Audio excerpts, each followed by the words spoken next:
kalau anak sekarang ini kan banyak mager ya. Ya udahlah, kita di rumah aja, mager aja, janganlah gitu. Impactnya pada saat pemilu kemarin, daripada milih yang nggak dikenal, mendingan milih yang dikenal kan gitu. Benar.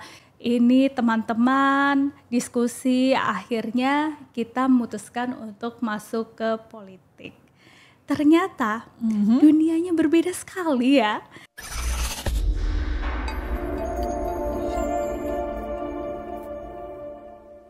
Halo pemuda Indonesia, apa kabarnya? Berjumpa lagi dengan saya Kartika Waode di podcast Rumah Pemuda. Salam pemuda, speed, smart, solid.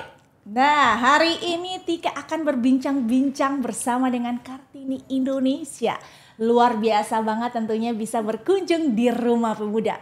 Kira-kira apa saja yang kita bisa kulik-kulik hari ini? Langsung saja kita sapa Casita Ariwi Kathmandu SEM Fin. Oh, banyak banget namanya. Halo Mbak Tika, halo teman-teman semua. Terima kasih loh atas waktunya berkunjung di Rumah Pemuda. Mungkin teman-teman juga pemuda di seluruh Indonesia belum tahu nih siapa sih Ibu Casita Ariwi Kathmandu SEM Fin ini, atau saya panggil Mbak aja lah ya. Mbak aja ya, lebih simpel ya. Jadi Mbak Tika saya menolak tua. Oh iya, kita kan jadi panggilannya kita kan 11-12 lah umurnya kan. Ada ketemu nih Rombi nih kalau udah ciwi-ciwi nih ketemu. Oke Mbak, aku udah lihat profilnya Mbak nih hari ini sebagai anggota DPR RI dari Jawa Tengah. DPD RI Mbak. DPD RI, ya kan, DPD RI. Tapi kalau kita lihat dari perjalanan karirnya, dari titlenya SEMV Magister of Financial, lulusan Melbourne, udah pernah menjabat di salah satu bank daerah, menjadi akademisi juga, dosen, akhirnya terjun bebas di dunia politik. Seperti apa sih perjalanannya ini? Aduh, aku mau dengar ceritanya nih. Emang panjang sih sebenarnya. Jadi memang dari awal sebetulnya tidak ada pernah punya terbersit untuk masuk dunia politik sebetulnya kan. Jadi waktu S1 itu aku di ekonomi, Fakultas Ekonomi Universitas Gadjah Mada. Kemudian ketika kuliah, ini aku udah sempat kerja sebetulnya. Jadi aku kerja sebagai asisten proyek dosenku. Di situ namanya di Center for Good Corporate Governance. Ya lumayan lah, dapat uang saku sendiri kan. Lumayan loh ya. Udah dapat makan siang gratis, ya kan, dapat uang saku. Nah, ketika lulus itu aku langsung kerja di PricewaterhouseCoopers Indonesia. Jadi memang dari awal itu aku karir profesional. Selesai dari PwC, itu aku langsung masuk di Bank Indonesia. Kemudian alhamdulillah dapat kesempatan untuk sekolah lagi S2 di Melbourne University di Master of Finance. Gitu. Perempuan Indonesia yang patut kita jadi teladanin ya. Ketika selesai kuliah, aku langsung balik ke Indonesia, ini langsung kerja lagi di perbankan. Iya, jadi memang dari awal itu karirnya adalah karir profesional. Kemudian di tahun 2018 ini teman-teman diskusi, akhirnya kita memutuskan untuk masuk ke politik. Ternyata dunianya berbeda sekali ya. Jadi, seperti apa itu perbedaannya? Jadi aku juga pengen jet tahu. lag sekali. Penyesuaiannya memang harus berusaha sekali ketika kita dari dunia profesional pindah ke from politik. Zero dong ya. Dari keilmuan yang profesional akhirnya terjun. Meskipun dari keluarga politik ya tetap.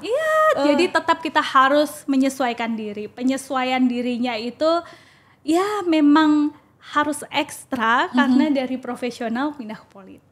Gitu. Dari keluarga politik, Bang Pacul atau itu siapa kira-kira? Ketua DPD PDI Perjuangan Jawa Siapa Tengah. beliau?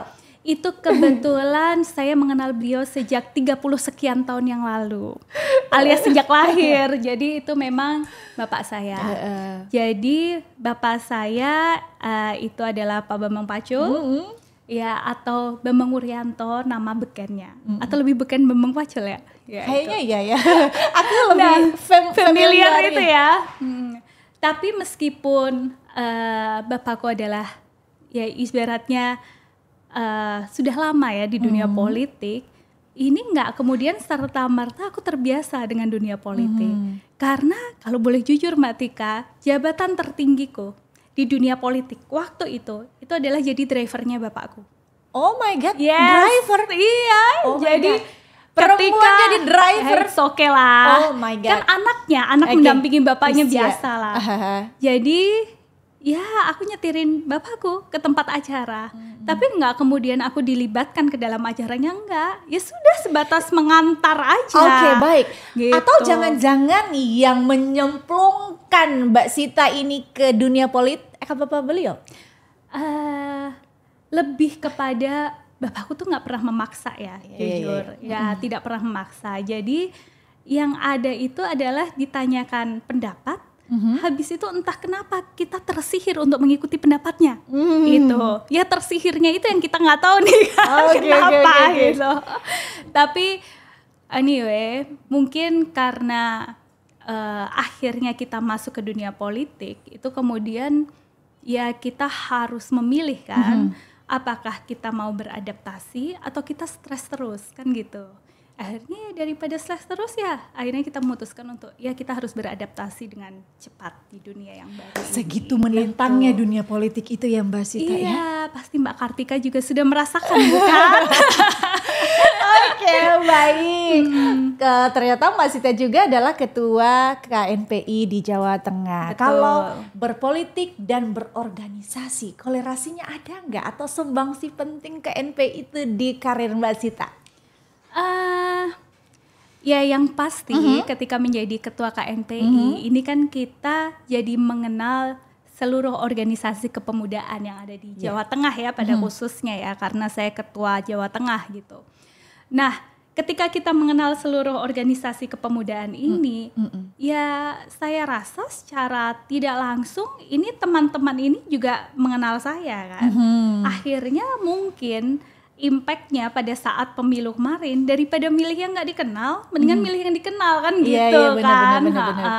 Jadi secara korelasi, apakah kemudian jadi ketua KNPI itu bisa menambah suara? Ya belum ada penelitian, tapi sepertinya Tapi suaranya signifikan kan? Iya, kenaikan suaranya signifikan. Jadi mungkin ketika menjadi ketua KNPI kita cukup lebih dikenal di kalangan aktivis-aktivis, teman-teman yang aktif berorganisasi. Gitu. Karena memang popularitas juga penting akhirnya kan untuk pada akhirnya iya. Memang tidak sebanding antara popularitas dengan elektabilitas. Artinya ketika kamu populer belum tentu orang akan memilih kamu kan gitu kan. Cuman dengan adanya popularitas itu kan one step ahead ya dibandingkan dengan tidak populer. Kemudian PR selanjutnya adalah bagaimana dari popularitas itu orang-orang berkenan untuk milih kita kan gitu. Yes, keren sekali. Oke, kalau tadi kita sudah membahas tentang perjalanannya karir Mbak Sita akhirnya terjun di dunia politik, terus berorganisasi, dan sekarang 2 periode ya duduk di DPD RI gitu kan. Apa sih hal yang paling mungkin yang belum selama di DPD itu ada hal yang belum misi yang belum diselesaikan untuk masyarakat Jawa Tengah pastinya, apa kira-kira? Misi yang belum diselesaikan ya. Jadi sebetulnya memang kalau dari aku pribadi, memang aku berfokus pada 2 hal. Yang pertama adalah pendidikan, kemudian yang harapanku bisa berdampak pada penurunan tingkat kemiskinan, kan gitu. Cuman memang dari sisi pendidikan ini itu kita sudah ada pilot projectnya sebetulnya. Jadi ada beberapa daerah itu yang memang dibina. Ini aku nggak kerja sendiri tapi bersama dengan teman-teman. Ada yang kita bina untuk kemudian tidak hanya mendapatkan beasiswa untuk sekolah ya, perguruan tinggi, tapi di situ juga kita bekali dengan tambahan kemampuan ya, bahasa Inggris dan komputer. Jadi memang kita sadarlah bahwa sekarang itu bahasa Inggris ini kan penting ya. Kemudian juga pemahaman terhadap teknologi ini kan juga penting. Maka dari itu kita juga menambahkan 2 kemampuan itu kepada teman-teman yang mendapatkan beasiswa. Jadi menyiapkan Gitu. anak-anak Yes, ini untuk siap menghadapi kerja. dunia digitalisasi Yes, ya. dunia digitalisasi dan ke depan ini kan pasti masuk ke dalam dunia kerja kan. Betul. Ya setidaknya kita sudah ngasih platform lah supaya mereka itu siap untuk masuk ke dunia kerja gitu. Poin kedua, Nah, poin kedua yang mana? Kemiskinan. pendidikan dan Pada akhirnya bisa membantu efeknya ya. Efeknya adalah tingkat kemiskinan kan pasti. Oke. Gitu. Ya memang ini masih PR karena Jawa Tengah ini kan luas ya. Ini bukan excuse tapi Iya. ini fakta realita ya. Jawa Tengah ini luas, 35 kabupaten kota. Oh my god. Yes, luas banget Mbak Tika. Jadi karena sebegitu luasnya, sementara jangkauan tangan kita nggak bisa seluas itu, ya mungkin memang butuh bertahap ya. Iya, dan DPD Dan- jangkauannya harus merangkul itu semua ya kan? Betul, 35 kabupaten kota. Jadi memang kadang ketika dibandingkan dengan teman-teman DPR mungkin ya, yang daerah pemilihannya itu skupnya 3 atau 4 kabupaten, itu memang tantangan kita di situ. Meskipun kita sudah berusaha berbuat banyak di satu kabupaten misalnya, tapi kan nggak terlihat di kabupaten lain. Benar-benar. Gitu. Jadi memang ini harus bertahap dan kita nggak boleh capek kan pada akhirnya. Jadi satu kabupaten sudah selesai, baru kita masuk kabupaten berikutnya. Jadi memang harus telaten kalau bahasa Jawa gitu. Jadi ini bisa masuk menjadi tantangan terbesarnya Mbak Sita nggak sih? Iya. Jadi di Jawa Tengah itu tantangan terbesar DPD RI itu ada pada luasnya wilayah. Karena daerah pemilihan kita itu tadi 35 kabupaten kota dan itu luas. Ya kan Gitu. kalau empat kursi ya DPD. DPD RI 4 kursi. Akhirnya harus bersama-sama untuk bergandengan tangan untuk menjangkau semua wilayah ya. Iya, harapannya seperti itu. Cuman kan pada akhirnya kita cari suara sendiri-sendiri nih kan. Iya benar. Iya. Oke, baik, perjalanan karir Mbak Sita di DPD tadi sudah dijelaskan tantangannya kan berhubungan dengan luas wilayah gitu dan masyarakat langsung mungkin dari 35 kabupaten provinsi kota itu jangkauan kaki, maksudnya tangan juga kan pasti terjangkau. Cuman tadi dengan difokuskan dengan pendidikan, ya mudah-mudahan dengan pendidikan beasiswa ini bisa menyalurkan istilahnya keberkahan buat yang lain juga gitu ya. Iya, Semoga sih Tika juga turut mendoakan, ya. amin. Tika juga turut mendoakan buat Mbak Sita semoga badan sehat, rezekinya dimudahkan. Makasih banyak Mbak Tika. Iya, semua harapan dan cita-citanya untuk Jawa Tengah tercinta yang pastinya ini kan Mbak Sita ini menjadi kebanggaannya Jawa Tengah sampai hari ini. Mudah-mudahan dan seterusnya. Iya. Kalau berbicara karir, ada nggak sih Mbak Sita punya cita-cita tertinggi yang belum tercapai di dunia politik? Aduh, cita-cita tertinggi ya. Iya, mungkin ada kalau umpamanya tadi lingkupnya 35 kabupaten kota kan susah dijangkau, mungkin gubernur. Aduh. Ya sampai sekarang sih belum terpikir untuk ke sana. Jadi kita memang masih fokus untuk menyelesaikan tugas kita lah di DPD RI. Kan ini juga belum selesai nih periode pertamanya nih kan. Belum juga dilantik yang periode juga dilantik periode tapi kedua. Tapi kan gitu. dengan di DPD artinya punya kans ke depan mungkin menjadi gubernur, karena tadi kalau dibilang tantangan terbesar untuk fokus di daerah Mbak Sita di Jawa Tengah dengan 35 kabupaten provinsi kota itu kan memang mestinya harus fokusnya di sana ya. Kalau jadi gubernur kan mungkin untuk bisa menjangkau kesejahteraan tadi yang Mbak Sita ceritakan, pendidikan untuk meningkatkan daya saing atau ekonomi ya kan, memang mestinya di gubernur ya, kan. memang sebetulnya ada beberapa cara ya supaya kita bisa mencapai tujuan itu kan. Oke, kita yang mau dengar pertama apa mungkin bisa seperti caranya Mbak Tika, kita turun sendiri, eksekusi sendiri sebagai gubernur. Itu kan cara pertama. Iya. Cara kedua mungkin harapan saya nanti gubernur atau calon wakil gubernurnya ini bisa berkolaborasi bersama dengan DPD RI supaya kita bisa meningkatkanlah kesejahteraan, pendidikan, mengentaskan kemiskinan yang ada di Jawa Tengah gitu. Luar biasa, big applause Terima Mbak Sita. kasih. Iya, mudah-mudahan dimudahkan segala apa yang Amin. diupayakan untuk kepentingan masyarakat khususnya Indonesia. Ya. Nah, kalau perjalanan karir yang sangat luar biasa dari bankir, akademisi juga, dunia politik juga, sekarang di DPD.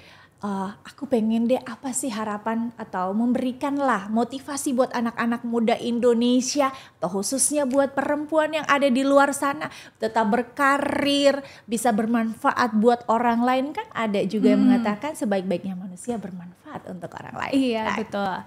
Nah, mungkin sebelum ke sana ya, harapan yang aku ingin sampaikan kepada anak-anak muda, mungkin aku mau cerita sedikit nih tentang perjalanan KNPI Jawa Tengah Oke, ya. baik. Jadi kita di KNPI Jawa Tengah ini terpilih ketika 2023 ya, dengan masa bakti sampai 2025. Sebentar lagi ya. Sebentar lagi nih, enggak deh, 2022 aku terpilih terakhir. Nah, kita di 2023 ini kemarin karena teman-teman bilang, Mbak Sita, kita Jawa Tengah nih kita fokus konsolidasi internal dulu. Akhirnya kita memutuskan 2023 ini kita fokus untuk konsolidasi internal Jawa Tengah. Kemudian di 2024 ini akhirnya kemarin kita rapat diskusi, ini kita akan mencoba kolaborasi dengan seluruh kabupaten kota yang ada di Jawa Tengah. Ini kan tadi aku bilang dari sisi pendidikan, kita kan tujuan utamanya adalah mengentaskan kemiskinan. Nah, dari aku pribadi, ini kan targetku adalah dari pendidikan. Nah, untuk KNPI Jawa Tengah, inginnya aku supaya bisa kolaborasi nih dengan tujuan utama yang sama, yaitu kita bisa kontribusi lah sedikit demi sedikit untuk menurunkan kemiskinan gitu. Maka dari itu yang di KNPI Jawa Tengah ini kita fokus kepada entrepreneur. Jadi kan seperti DPP KNPI di sini kan aktivispreneur ya. Benar sekali. Jadi kita di Jawa Tengah ini juga mengadopsi adalah aktivispreneur yang ada di DPP ini untuk kita turunkan kepada teman-teman masyarakat yang ada di Jawa Tengah. Apa udah jalan? Udah jalan. Seperti apa UMKM? Jadi kita memang dari tahun lalu itu kita meskipun konsolidasi internal, tapi acara internal kita itu selalu mengundang UMKM binaan. Itu yang pertama. Kemudian berturut-turut bareng dengan teman-teman lain kita ada pelatihan wirausaha. Oh, keren. Iya, jadi kita pelatihan wirausaha kolaborasi dengan beberapa organisasi lah.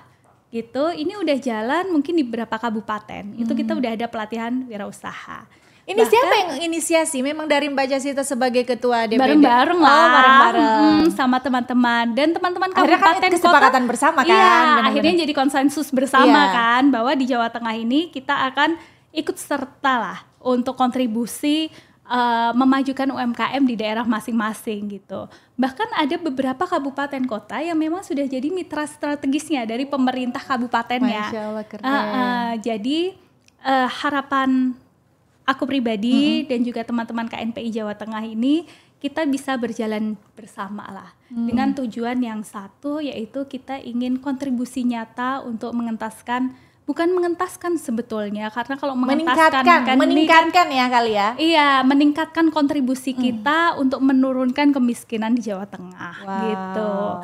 Jadi minta doanya Mbak supaya kita jalan lancar. Amin. Ya, visi misi sebagai DPD RI sinergi dengan KNPI Jawa Tengah. Iya, dengan Mbak Sita hadir di sini dan kita mendengarkan bersama-sama begitu besar peran penting Mbak Sita berperan aktif untuk meningkatkan kesejahteraan Jawa Tengah. Mudah-mudahan nih DPP, KNPI, DPD yang lain juga berkontribusi di daerahnya masing-masing dengan aktivispreneur ini, karena memang ini adalah peran aktif nyata untuk meningkatkan kesejahteraan masyarakat. Betul. Apalagi kita ada di pemerintahan. Oh, aku enggak ya. Ada di Mau. Iya. Besok dong Mbak. Amin. Masih ada November kan? Iya benar. Berperan aktif untuk meningkatkan kesejahteraan. Hal yang paling sederhana yaitu adalah umpamanya dari UMKM itu sendiri mungkin meningkatkan kualitas produk atau jangkauan penjualan. Banyak hal yang kita atau untuk memaksimalkan misalkan sumber daya alam yang ada di sana seperti apa? Jawa Tengah saya kurang paham ya. Sekarang itu apa yang proyek, mungkin pertanian atau hasil apa? Kalau Jawa Tengah mah banyak. Banyak ya, makanannya kita, juga enak-enak ya. Enak, datang dong Mbak Tika, Jawa Iya, Tengah mau, dong. Kita tiap siap. kabupaten punya makanan enak-enak, paling enak. Jadi kalau misalnya teman-teman ke Jawa Tengah ya, ini tiap kabupaten kota kita punya kuliner yang beda-beda. Kita punya tempat wisata yang beda-beda. Jadi mau dari pantai sampai gunung kita ada semua. Iya, karena di Indonesia ini beragam wisata, pariwisata, makanan, kuliner. Di Indonesia aja tuh udah cukup sebenarnya kalau mau jalan-jalan ya, untuk healing. Jadi kalau teman-teman mau healing ke Jawa Tengah, kita siap. Siap, hubungi Mbak Jasita akan fasilitasi. Nomornya ya ini ya. Untuk di bawah. Koordinasi ya kalau mau bareng-bareng ke sana. Oke, baik, kalau tadi sudah rencana dan sebagainya untuk Jawa Tengah, harapannya nih atau memberikan sedikit closing statement lah buat teman-teman penonton podcast Rumah Pemuda. Iya. Harapan saya pribadi dan sebagai Ketua KNPI Jawa Tengah, harapannya supaya anak-anak muda, khususnya yang Gen Z saat ini, ini bisa turut aktif, bisa masuk ke dalam organisasi ataupun bisa aktif dalam kegiatan kepemudaan. Karena kalau anak sekarang ini kan banyak mager ya. Ya udahlah, kita di rumah aja, mager aja, janganlah gitu. Karena ke depan ini porsi pemuda itu yang paling menentukan. Jadi kita semua seharusnya harapannya anak-anak muda bareng-bareng bergandengan tangan kita ikut serta dalam pembangunan Indonesia. Karena tantangan ke depan kan ada yang diusung apa namanya anak muda 2045? Iya, Indonesia emas. Indonesia emas kan. Kalau sekarang masih mager ya gimana ya.